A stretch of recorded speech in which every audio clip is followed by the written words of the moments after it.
Using the emergency report, we will introduce the case where the response was completed in the shortest time from the contact accident to its repair. Received an emergency alarm from the customer's 20-ton class hydraulic excavator. Immediately after asking the customer for confirmation from the branch manager, it was discovered that a contact accident had occurred. When asked about the details of the situation, it was confirmed that the engine oil filter was damaged due to the contact accident. The service representative took the recommended repair parts indicated by the ConSite alarm to the customer within 40 minutes after receiving the alarm. 25 minutes after arrival, repairs were completed.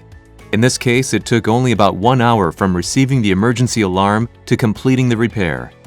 As the Hitachi Construction Machinery dealer receives the same alarms as our customers, the point of prompt response was that we were able to proceed with preparations almost immediately. As a result, we succeeded in minimizing machine downtime.